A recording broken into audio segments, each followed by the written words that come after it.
itu mengusulkan ke presiden 16 nama. Siapa yang akan diusulkan menjadi pahlawan nasional. Nanti dari 16 dipilih jadi 6. Tapi mungkin orang lain nggak menganggap dia pahlawan. Pak Harto tuh jasanya ada, salahnya juga ada.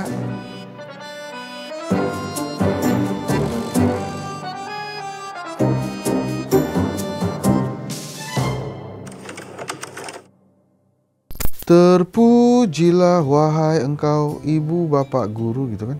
Oke, itu tadi sekelumit tentang lagu pahlawan tanpa tanda jasa guru. Tapi bokap gua yang guru tuh dia menolak disebut pahlawan tanda jasa, tanpa tanda jasa. Karena menurut dia tanda jasa buat dia adalah keberhasilan para siswa-siswanya. Jadi pada saat dia melihat ada, Mas AHY sekarang sudah jadi Menko, dia seneng tuh. Jadi AHY itu muridnya bokap gua. Macam-macam, banyak banget muridnya bokap gua tuh. Dua-duanya dia guru. Nah, kenapa saya menyanyikan lagu itu bukan karena hari guru yang 25 November, tapi tentang 10 November, 15 hari sebelumnya, tentang hari pahlawan. Jadi seperti biasa, Menteri Kementerian Sosial itu mengusulkan ke Presiden 16 nama. Siapa yang akan diusulkan menjadi pahlawan nasional. Nanti dari 16 dipilih jadi 6. Kenapa 16 dan 6? Nanti saya cari tahu ya. Saya belum tahu juga. Kalau 8 udah pasti karena Pak Prabowo kan. Tapi ini 6. Pahlawan ini khusus kali ini itu ada beberapa nama besar. Semuanya nama besar. Tapi ada yang jadi kontroversi. Kenapa jadi kontroversi? Karena ada yang nggak setuju. Pak Soeharto itu adalah presiden kedua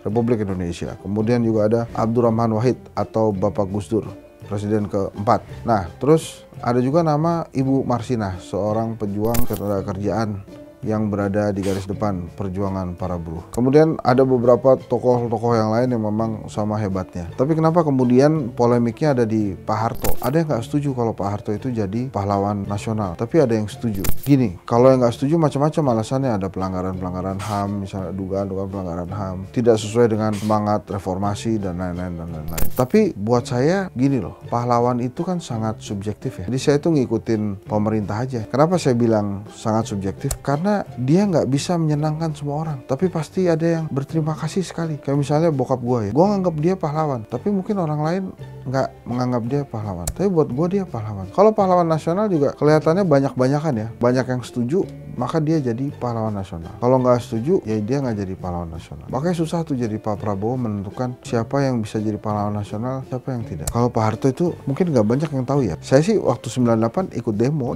Tapi waktu SD kelas 5 tuh, saya nanya kan sama papa saya tuh kan, itu kalau mau ngobrol sama presiden gimana caranya? Saya kelas 5 itu berarti tahun 88. Saya nanya sama bapak saya, Pak, itu gimana caranya sih ngobrol sama Pak Harto, presiden kita? Terus bokap gue bilang, kirim surat aja ke presiden. Saya tulis surat. Kapan tulis suratnya, ngomongin apa? Nanti aja bulan Juni pas Pak Harto ulang tahun. Jadi saya nulis tuh, selamat ulang tahun Presiden Soeharto. Tulis aja. Dibalas teman-teman. Dibalas mungkin sama setnek ya. Cuma kan namanya 5 SD dapat surat dari presiden. Seneng banget brother. Dan waktu itu tuh Pak Harto tuh wow gitu banget, tinggi banget men. Pak Harto kirim balasannya, terima kasih atas doa-doanya, kira-kira gitulah, tanda tangan Soeharto. Wah, itu surat saya simpen tuh. Gua kebanjiran. Jadi saya tinggal di Tambun waktu itu. Tambun Utara, banjir gede. Dokumen-dokumen saya hilang, termasuk ijazah. Kebanjiran. Makanya ijazah S1 saya itu salinan dari Universitas Pajajaran. Karena memang hilang. Jadi kalau ijazahnya memang hilang, ngaku aja hilang. Terus urus di universitasnya. Atau urus aja di sekolahnya. Itu pasti keluar kok ijazah salinannya. Karena kalau kita memang sudah sekolah benar, sekolah di situ, lulus dari situ, pasti ada catatannya. Dan yang paling penting, itu pasti ada temennya, gitu kan? Ciri-ciri orang yang ngaku-ngaku sekolah di situ tapi nggak sekolah di situ, itu temennya nggak ada. Saya kembali ke topik ya. Ini mohon maaf ini memang kalau bawa-bawa gitu. Hilang itu suratnya Pak Harto, ke bawah arus banjir. Wah, saya sedih sekali. Tapi kalau saya ditanya kira-kira lo setuju nggak Pak Harto jadi pahlawan? Pak Harto tuh jasanya ada, salahnya juga ada. Jadi kalau saya disuruh pilih, saya lebih pilih saya setuju. Bukan karena saya dapat suratnya aja ya, walaupun itu membanggakan waktu itu buat saya, tapi dia banyak melakukan banyak hal sih buat Indonesia. Ya memang ada salahnya. Jadi gitulah kira-kira kalau ditanya setuju apa enggak? Setuju. Pak Gus Dur setuju apa enggak? Setuju. Marsinah setuju nggak? Setuju. Pak Muhammad Khalil setuju nggak? Setuju. Saya jadi gampang setuju emang. Jadi setuju aja. Dan khusus untuk pahlawan ini mudah-mudahan nanti keputusan yang paling tepat memang diberikan oleh Pak Prabowo ya. Nah itu kalau saya nggak salah juga bukan cuma 16 ya Nun yang dikirimin Nun, 40.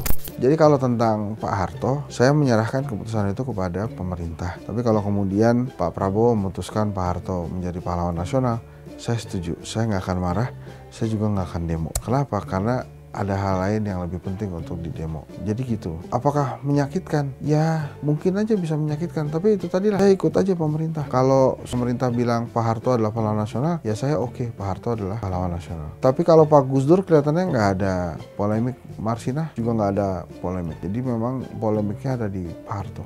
Silahkan aja, tunjuk aja, tapi begini maksud saya, mereka ini adalah pahlawan-pahlawan nasional. Jadi memang dalam penunjukannya ada certain atau beberapa hal yang harus dilalui untuk kemudian diputuskan sebagai pahlawan nasional. Tapi carilah pahlawanmu sendiri dan jadilah pahlawan untuk dirimu sendiri. Jadi itulah kira-kira tentang kepahlawanan. Kita harus terima kasih pada pahlawan-pahlawan nasional kita. Jangan lupakan sejarah dan tetap bangga pada pahlawan-pahlawan dirimu sendiri, pada pahlawan-pahlawan teman-teman. Kita boleh kok punya pahlawan. Dan sekali lagi silakan juga kalau kita berusaha menjadi pahlawan untuk orang lain. Kayak saya berusaha sekali menjadi ayah yang baik supaya anak-anak saya bangga sama saya. Ya itu tadi ya. Nanti kita dengarkan keputusan kalau nggak salah 10 November. Terima kasih. Assalamualaikum warahmatullahi wabarakatuh.